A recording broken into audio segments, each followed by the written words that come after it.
नमस्कार, अभिनंदन आपका मेरे इस चैनल पे। मित्रों, एक गणित का सवाल है, छोटी संख्या और बड़ी संख्या में फ़र्क समझना। अर्थात यदि कोई परीक्षा में प्रश्न आ जाए कि 2 अंकों में कौन सा बड़ा है कौन सा छोटा है, तो जाहिर सी बात है आपको फ़र्क पता चल जाएगा। खैर, ये तो गणित का सवाल है, न्यूमेरिकल का सवाल है।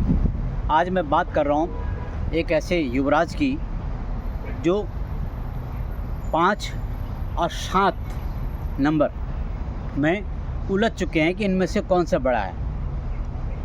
आप समझ गए होंगे मैं किस राजकुमार की बात कर रहा हूँ। और उन्होंने जो 5 नंबर बोला गया है वो किसके लिए बोला है, और 7 नंबर शायद आपको पता नहीं, मैं बताता हूँ। केंद्र में अर्थात एक पार्टी ने अपने अध्यक्ष को चुना है। पूरे देश के राजनीतिक दल का अध्यक्ष वो केवल और केवल 5 साल के या 5 बार चुनाव जीत के आए हैं और उनको प्रदेश का अध्यक्ष पूरे देश का अध्यक्ष बनाया गया, अर्थात पार्टी का अध्यक्ष। लेकिन एक नेता हैं जो 7 बार के एमपी रह चुके हैं और उनको केवल एक प्रदेश का अध्यक्ष बनाया गया। तो ये तो बात रही उस राजनीतिक दल की। उन्होंने सोच समझ के गुणा भाग करके जिसको जो पद दिया गया है उसके पीछे कोई न कोई कारण होगा, कोई न कोई उसके पीछे तथ्य छुपे होंगे। लेकिन युवराज उलझ गए, 5 बड़ा या 7 बड़ा। भाई 7 बड़ा है और 5 छोटा है। लेकिन ये भी तो समझिए, जहाँ 7 की ज़रूरत है वहाँ 7 का उपयोग होता है, जहाँ 5 की ज़रूरत है वहाँ 5 का उपयोग होता है। तो ऐसा लगता है जो 5 बार एमएलए बन के आज अध्यक्ष बने हैं उस पर तो ख़ास ज़्यादा बात नहीं कर रहे हैं। लेकिन जो 7 बार के मेंबर ऑफ पार्लियामेंट रह चुके हैं, ऐसा लगता है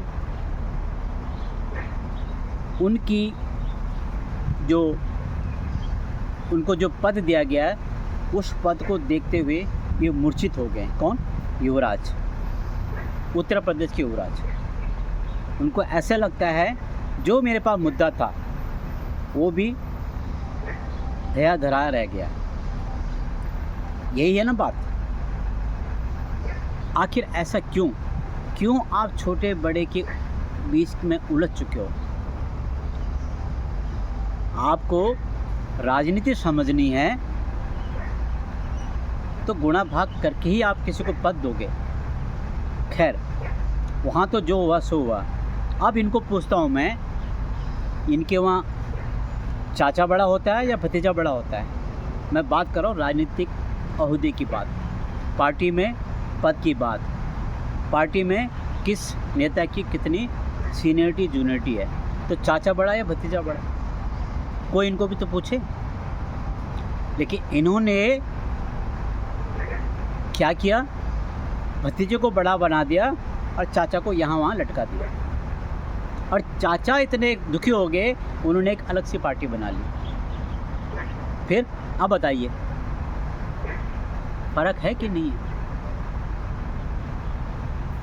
जहाँ ये सवाल उठा रहे हैं कि 7 बार के एमपी और 5 बार के एमएलए, जहाँ इन दोनों में मतभेद करना चाहते हैं और इन दोनों के कारण पार्टी को उलझाना चाहते हैं, क्या शीर्ष नेतृत्व को पता नहीं है कि किसको कहाँ बिठाना है? ये केवल राजनीतिक सूझबूझ है, रणनीति है।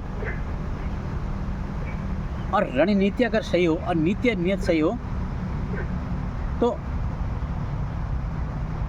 उपयुक्त पद उपयुक्त व्यक्ति को दिया जाता है। ये केवल संगठन में होता है, परिवार में नहीं होता, क्योंकि परिवार ही पार्टी है, पार्टी ही परिवार है। आपको हम पूछते हैं आपने अपने राजनीतिक पार्टी में, आपने अपने दल में कितने लोगों को इस वरीयता पे कोई पदवी सौंपी है अभी तक, जो सीनियर या जूनियर की बात करते हैं? तो सीनियर और जूनियर आपने कुछ नहीं देखा, जहाँ चाहिए आपने वो करा, और दुनिया ने देखा। और यही कारण है, जब परिवार पार्टी पर हावी हो जाता है या पार्टी परिवार पर हावी जाता है, जब दोनों का हित और अनहित की बात आती है, स्वार्थ और पुरुषार्थ की बात आती है, तो वहाँ पे आप सब भूल जाते हैं। लेकिन आपको इन दोनों से क्या लेना देना? आप तो 7 और 5 के बीच में उलझ गए हैं। उलझते जाइए। मैं तो ये कहूँगा युवराज से, कुछ ऐसा करिए कि आप भी 5 और 7 के बीच में ना उलझ के कुछ हटके कीजिए। शायद मुझे लगता है कहीं ना कहीं आपकी पार्टी के कार्यकर्ता भी, उनका मनोबल भी कहीं न कहीं गिर रहा है। और गिरने का कारण एक ही है, पिछले 10-12 साल से आप सत्ता से बाहर हैं, तो कार्यकर्ताओं में एनर्जी नहीं रह गई है। तो क्या इन छोटे छोटे मुद्दों से, बेहुदा मुद्दों से आपके कार्यकर्ताओं में एनर्जी आएगी? मुझे तो लगता नहीं है।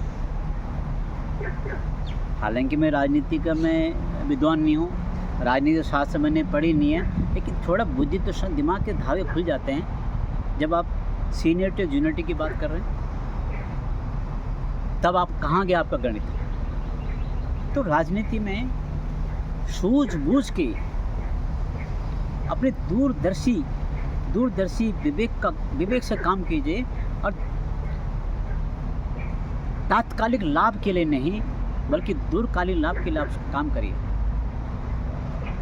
इस प्रकार से आप चलेंगे तो आपकी पार्टी भी का विस्तार भी होगा, और आने वाले समय में आप प्रदेश की कमान भी संभाल सकते हैं।